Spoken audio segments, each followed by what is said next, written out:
नमस्कार सभी दर्शकों को मेरी तरफ से हर हर महादेव, जय हो मैया गौरी की। कैसे हैं आप सभी लोग? आशा करती हूँ सभी को सर्व मंगलमय होंगे। काफ़ी समय से आपको वीडियो नहीं भेज पाई हूँ। आप कैसे हैं? कृपया खंड में कमेंट में मुझे लिखकर भेजिए। जय श्री राम, हर हर महादेव। क्योंकि जब दर्शक होंगे तभी वीडियो भेजना उचित होता है। जब दर्शक नहीं तो वीडियो कौन देखेगा? इसलिए सभी दर्शकों, गुरुओं, माताओं, बहनों को, सभी को मेरी तरफ से जय जय महाकाल, जय मैया गौरी की। आज की वीडियो हम सभी जीवन के लिए बहुत आवश्यक होगी। संसार कल्याण के लिए होगी, जन जन समुदाय के लिए कल्याणकारी होगी और संत समागम की तरफ हमें आकर्षित करेगी। तो आइए वीडियो को शुरू करते हैं। स्क्रीन पर करते हुए लाते हैं। और जय सिया राम।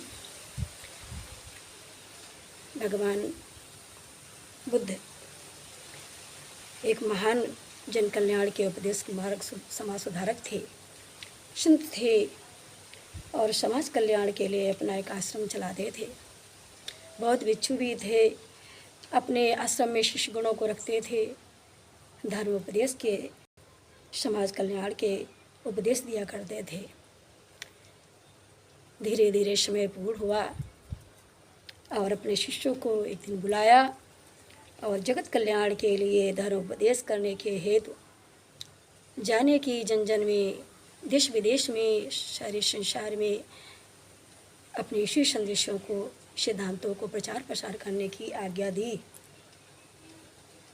सभी शिष्य अपने महान भगवान की आज्ञा को मानकर जाने के लिए तत्पर हुए। किंतु भगवान अपने शिष्यों की विवेकता की परीक्षा लेने के लिए कि हमारे शिष्यगण, जो शिष्य मंडली है, इनमें हमारे कार्य को या धर्म उपदेश जन कल्याण की करने की कितनी योग्यता है, इस पात्रता को मापना जानना आवश्यक समझा। और उन्होंने शिष्यों को बुलाया और कहा, बस जन कल्याण के लिए तुम सभी जा रहे हो। इस संसार है, संसार में निर्दयी, छलकपटी, पाखंडी, द्वंद्व से भरे हुए, राग द्वेष से रहित इस संसार के प्राणी हैं और वास्तव में सब बड़ी लोग कठोर हैं। तुम्हें भला बुरा कहेंगे, कटु अपशब्द कहेंगे, तुम्हारा अपमान करेंगे और इसलिए तुम्हें बड़े सावधानी से, विवेक से जन कल्याण के लिए, धर्म उपदेश, संसार में समाज सुधार के लिए देने के लिए चाहना है।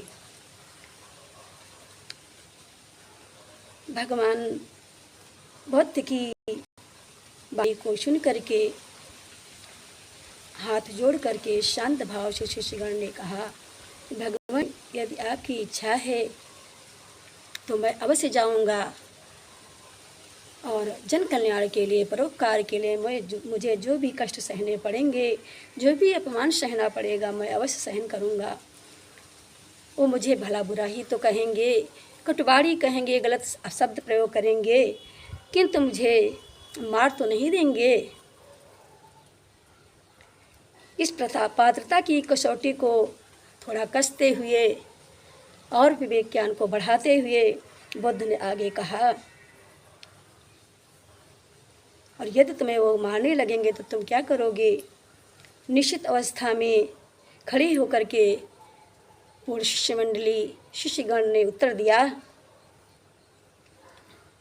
कि हे भगवान महाभाव, हम आपके शिष्य हैं और आपके द्वारा मेरा मार्गदर्शक हुआ है, मुझे धर्म उपदेश का भाव मिला है, ज्ञान प्राप्त हुआ है, तो मुझे वो अगर जन कल्याण के लिए परोपकार के मार भी देंगे तो मुझे स्वीकार है।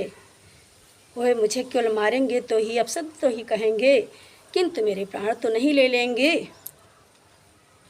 भगवान बुद्ध इस प्रकार शिष्यों की विवेकता को, पराकाष्ठा को और भी आगे परीक्षण करते हुए, बढ़ाते हुए और भी बुद्धि मार्गदर्शक करते हुए, पात्रता की पराकाष्ठा को परीक्षण करते हुए प्रश्न पे प्रश्न को दोहराते रहे। किंतु कदाचित कहने लगे, भगवान शिष्यों की बात को सुन करके भगवान मुस्कुराए और कहने लगे, कदाचित ऐसा ही हुआ कि उन्होंने तुम्हें कटुवाड़ी भी कही, कटु अपशब्द की कहे, मार भी दिया और तुम्हारे प्राण भी ले लिया, तो तुम क्या करोगे? पूर्णता, वास्तव में पूर्णता निद्वंद भाव में वो शिष्य जो है जो भगवान से पूर्ण ज्ञान पाए प्राप्त किए हुए थे, पूर्णता भक्ति को प्राप्त किए हुए थे, निर्भय होकर के सुख मोह माया से रहित होकर के उसने उत्तर दिया कि हे भगवान, इस शरीर वास्तव में परोपकार के लिए मिला है, जगत कल्याण के लिए मिला है, जन कल्याण के लिए मिला, संसार के लिए मिला हुआ है। यदि संसार की सेवा करते हुए, जन जन का कल्याण करते हुए, परोपकार करते हुए शरीर नष्ट भी हो गया तो क्या हुआ? वास्तव में मेरा जीवन धन्य हो जाएगा, सार्थक हो जाएगा और मैं अमर हो जाऊंगा। शिष्यों की इस प्रकार विवेक भरी बात को सुन करके भगवान मुस्कुराने लगे और विचार किया, मनन किया कि हमारे शिष्यगण जो है पूर्ण भक्ति के विवेक ज्ञान को प्राप्त हो चुके हैं और उनमें सामर्थ्य शक्ति भी है, पूर्ण साहस बल भी है कि वो हमारे सहज प्रश्नों का उत्तर भी दे दिया। इसलिए प्रसन्न हुए और उन्हें जन कल्याण की करने की सामर्थ्य शक्ति जागृत है। वास्तव में पूर्ण समर्थ और ज्ञानवान, बुद्धिमान, बलवान हैं और संपूर्ण ज्ञान से परिपूर्ण हैं। इसलिए अपना आशीर्वाद देते हुए शिष्यों को भगवान मुस्कुराते हुए जगत कल्याण के लिए भेज देते हैं और कहते हैं, जाओ, बस हमारा आशीर्वाद तुम्हारे साथ है। तुम धर्म के लिए अपना जीवन अर्पण करते हुए सदा धर्म की रक्षा करना और